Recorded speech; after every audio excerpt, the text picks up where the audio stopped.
We have discussed in our last class. So go through those definitions or what is the unit we are going to use, what will happen to the displacement when it is in positive or in clockwise direction, when it is anti-clockwise direction, when we have to take negative, when we have to take positive. All those things are very important.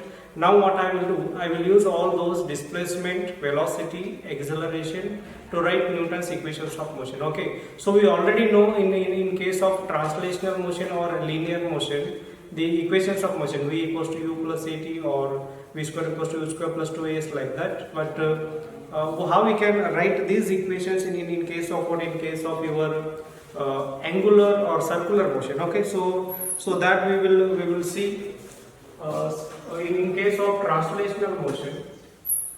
In case of translational motion means in case of what? In case of linear motion in general. Okay, so v equals to u plus at and you have s equals to ut plus half at square. Similarly, you have v square equals to u square plus 2as. So similarly, Sn equals to what you can write? You can write it as u plus a by 2 into 2n minus 1.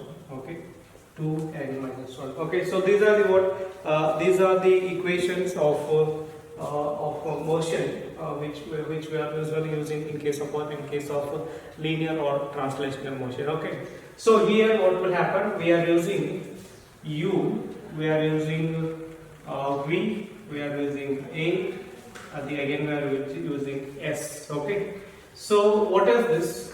This is nothing but initial velocity.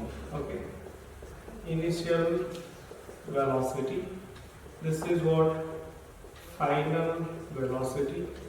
So this is what? Acceleration, and this is what? The displacement. Okay, displacement.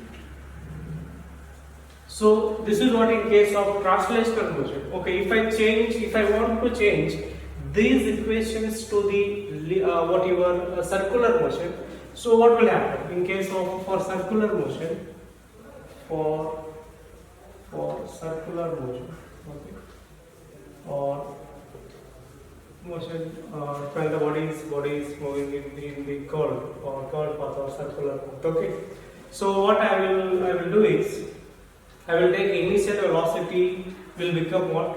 Initial angular velocity. Okay, so what we have to do? I will make it as initial angular velocity. Okay, so angular initial velocity or initial angular velocity, final angular velocity, angular acceleration, angular displacement. Okay, so what is the symbol? Symbol I am going to use omega naught. Initial angular velocity is what? Omega naught. Final angular velocity will be what? It is omega. Angular acceleration will be what? Alpha. Angular displacement will be what? Theta I will take. Instead of delta theta I will take theta. So now you can write these equations with the help of these notations. That is what that means simple. So what you can write? Final velocity v is what? Omega. So I will write it as omega equals to omega naught plus alpha into t. Okay, because acceleration is what? Acceleration will become angular acceleration. So that is what? Alpha. Okay. So similarly, second equation s equals to ut plus half at square. What is s? S is going to be theta here. Okay. So theta equals to ut. U means what? U means omega naught plus u into t. T you have to write t as it is, plus half. A is what? Again A is alpha t square. Okay. So similarly, third equation v square. V square means what? Omega square. So omega square equals to omega naught square plus 2a into theta. Okay, not a, alpha into theta. Okay, 2as. What is this? 2as. A is alpha, s is theta. Okay, so it is 2 alpha into theta. Similarly, Sn will become what? Theta n. Angular displacement in nth second. Okay, so angular displacement in nth second is what? U. means omega naught plus a by 2 means alpha by 2 into 2n minus 1. So no need to change at that n also. Okay, so that is what the number or nth second. Okay, so these are the set of equations when body is in circular motion. Okay, so you can use this initial velocity, final velocity, acceleration. You can find the unknown quantities, so which they will ask. So you should be able to write what translational equation to the circular motion equation or angular equations. Okay. So apart from your all velocity, acceleration and displacement, so there are two more very important things in circular motion. That is, one is what time period. Okay. So what do you mean by time period? Okay. Suppose something is in circular motion. Okay. So time taken, if suppose object start from here, okay, it start moving in this direction. So if it start from point P, so time taken to complete one rotation to come here. So this time taken, we call it as time period of the object. Okay, so how we can define the time taken by an object? Time taken by an object to complete one revolution, to complete one revolution is called time period. Is called time period. Okay, so this is what we call it as the time period. So time period is the total time taken to complete the one rotation. Okay. So similarly, there is one more word, that is what we call it as frequency. Okay. So what do you mean by frequency? Okay. So what is the frequency? It is nothing but number of rotations in 1 second. Okay. Suppose object is moving in the circular motion. Okay. Suppose object is moving in circular motion. So what will happen? So if it is completing, say some say 10 rotations. Okay, 10 revolutions. Okay, or we can say rotations. To complete 10 rotations, say it is taking say 5 seconds. Okay, then how many rotations takes place in 1 second is what? Number of rotations divided by time taken. Okay, so how much it will take? 10 divided by 5. So 2. What is this 2? It is the number of rotations or revolutions. Number of rotations per second. Okay, for 5 seconds it is 10. So for 1 second it is what? For 1 second. For 1 second it is 2. Okay, so this is what we call it as frequency. Okay, then how you can define the frequency? You can define frequency as number of rotations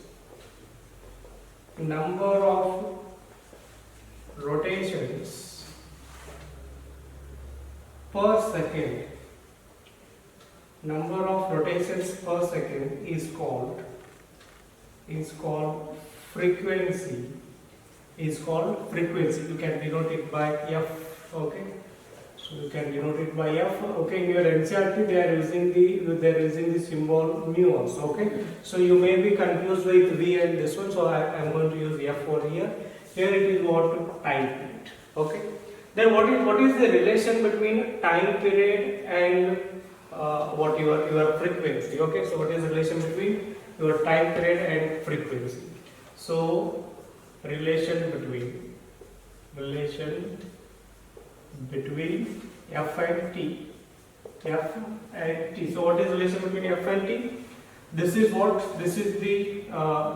1 second is what? 1 second is what your time period. Okay, so number of rotations per second is going to be what your frequency. So time taken to complete one rotation is going to be what your time period. Then how these two are related? How the frequency related with the time period? Okay, so very simple. Suppose frequency is, say frequency is 100. What it means? Say 10. Okay, for 10, what is it mean? Its meaning is for 10 revolutions, for 10 rotations. What is the time? Time is 1 second. Okay. Then how much time will it take for one rotation? So time for one rotation. Time for one rotation. For 10 rotations, 1 second. For one rotation, how you can write? You can write as 1 by 10.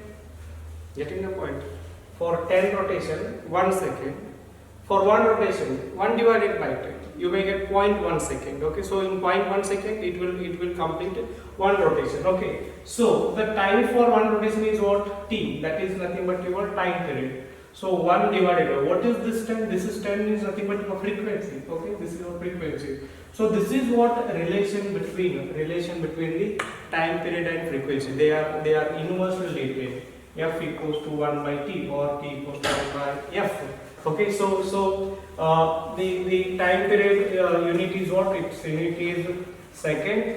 For frequency, what is the unit? For frequency, usually we can use rotation. What is that? Number of rotations per second. That means you can use revolutions per second. Okay, better word is number of revolutions per second. Instead of rotation, you can use revolutions per second. Okay, so what is the unit? Unit is number of revolutions per second. Okay, so there is one more frequency that will come in your waves, that is different. So this is what I will write as revolutions. Okay, so this is what the relation between your time period and frequency. Okay, so we can connect this time period and frequency with your velocity and acceleration also, that we will see. I want to connect the velocity with frequency. Okay, your velocity with frequency. If you want to connect, so how you can write? What is velocity? Velocity omega equals to angular velocity. Omega equals to what? It is equals to displacement divided by time. Okay, so omega equals to for one rotation. I will take for one rotation. I will take velocity for one rotation. The body starts from here. Again, it will come back to the same point. So the number of rotation is what, or what is the displacement?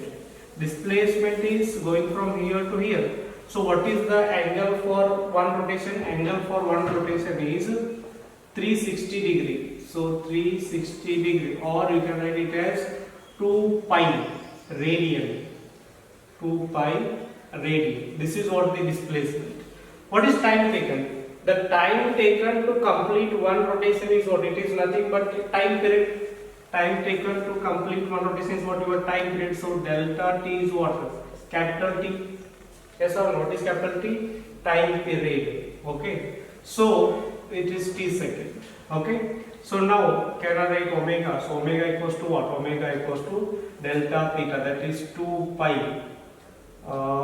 You cannot simply write 2 pi. It should be what? Angle is 2 pi.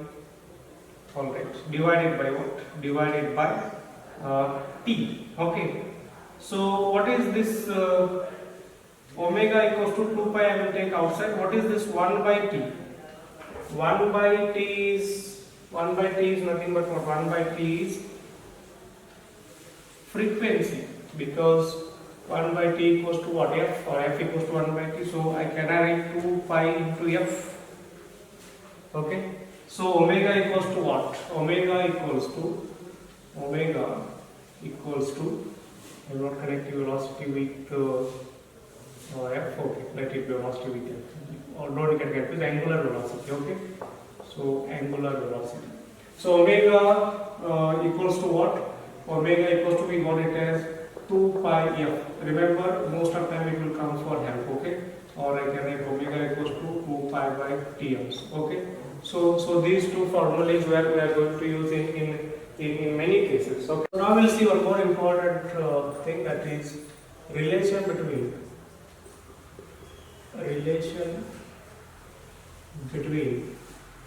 the linear velocity linear velocity and angular velocity. And angular velocity.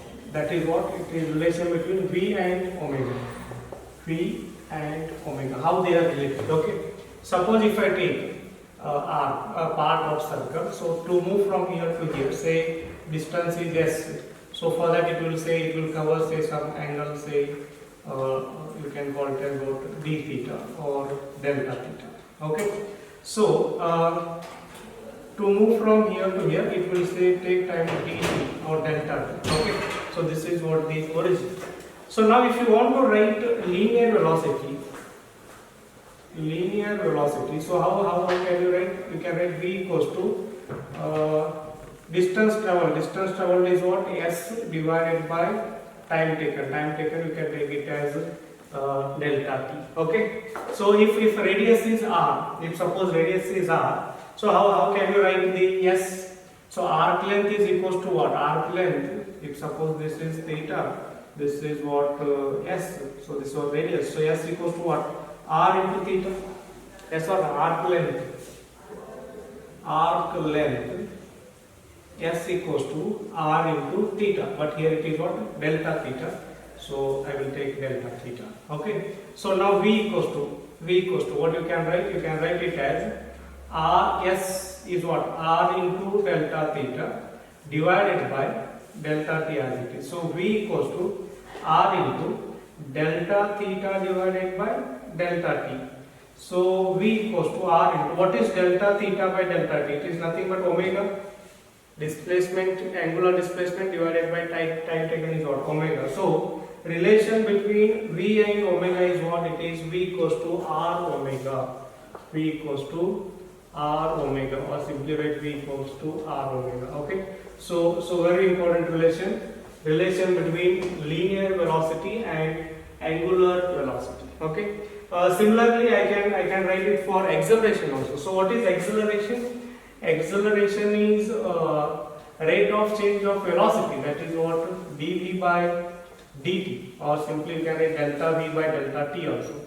Delta v divided by delta t. So acceleration equals to, what is delta v?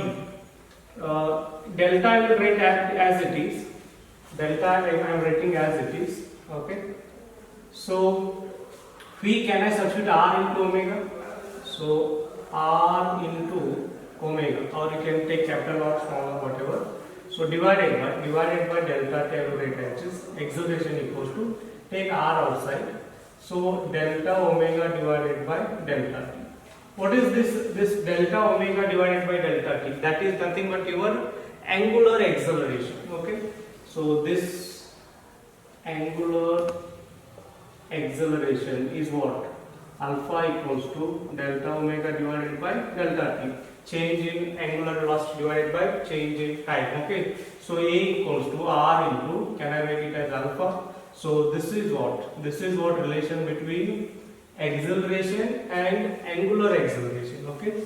So relation between acceleration and angular acceleration. Okay.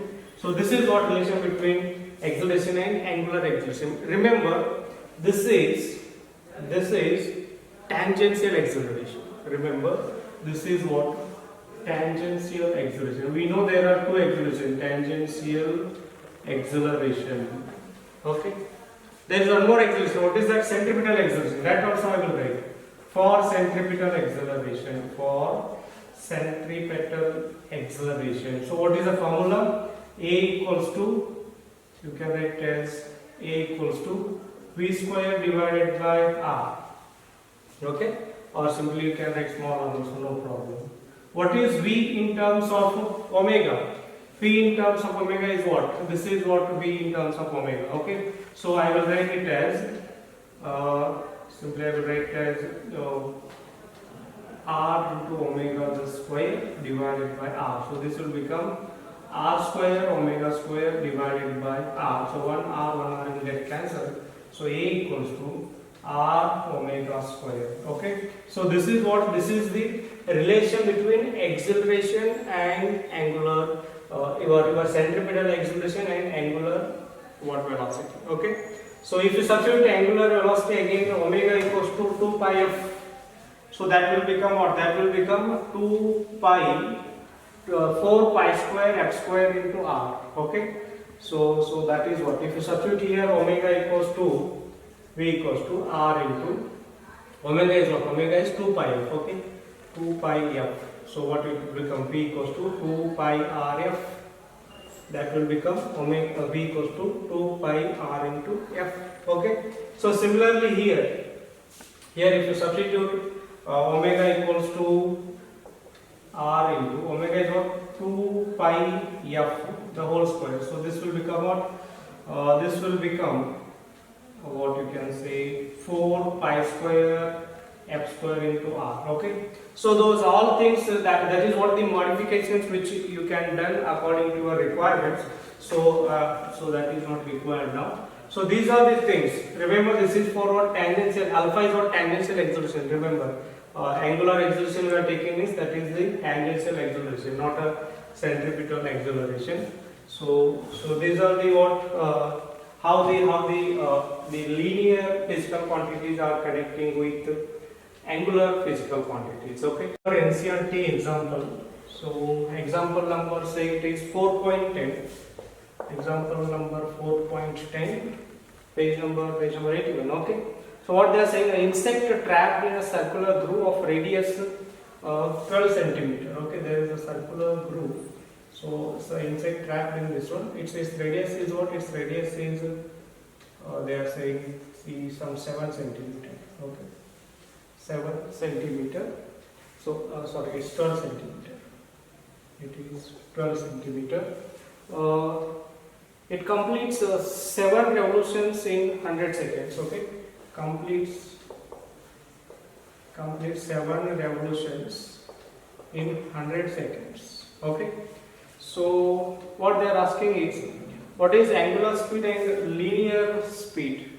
Okay, so first question is angular speed and linear speed, and then what they are asking, is acceleration vector constant vector? What is its magnitude? So is acceleration vector is constant, acceleration vector is constant. They are putting a question mark. They are asking to find their magnitude also. Okay, so now we will find the angular speed. Angular speed is what? Angular speed is delta theta divided by delta. Okay, so now what is the time to 100? So t, I will take it as delta t, 100 seconds. What is the delta theta? Delta theta is 7 rotations. 7 rotations. Okay, so for one rotation, what is the theta? For one rotation, delta theta is what? It is 2 pi. For one rotation, angle covered is what? Angle covered is 2 pi. Okay, so for 7 rotations, for 7 rotations, delta theta is what? 7 into 2 pi. For one rotation, angle covered is 2 pi. For 7 rotation, angle covered is 7 into 2 pi. So now you can easily get answer. Omega equals to delta theta is what? 7 into 2 pi divided by time taken is 100 seconds. Okay, so 7 into 2, pi means what? Pi means 22 by 7 whole divided by 100. I hope you have studied this value of pi in your mathematics, so I am taking directly. Okay, so 7 will get cancelled. So this is what? 22 into 2, 44 divided by 100. So this will be 0.44 revolutions per second. 0.44 revolutions per second is going to be what it is. It is going to be what your angular speed. Similarly, linear speed. If you know angular speed, you can calculate linear speed easily. Linear speed you can calculate very easily. V equals to what? R into omega. R is what? R is 12. So 12 into what is that? This is yeah. So this is 12 into omega is what? 0.44. Okay. 0.40. So that multiplication will give you what? That will give you the answer. So probably you will get what? 5.3. So some value say 5.3. What it is a centimeter per second. Unit will get changed. Remember, for linear this will become centimeter per second. Why? Because radius is given in centimeter. If it is given in meter, this will be what? Meter per second. So here it is different, revolutions per second. Okay.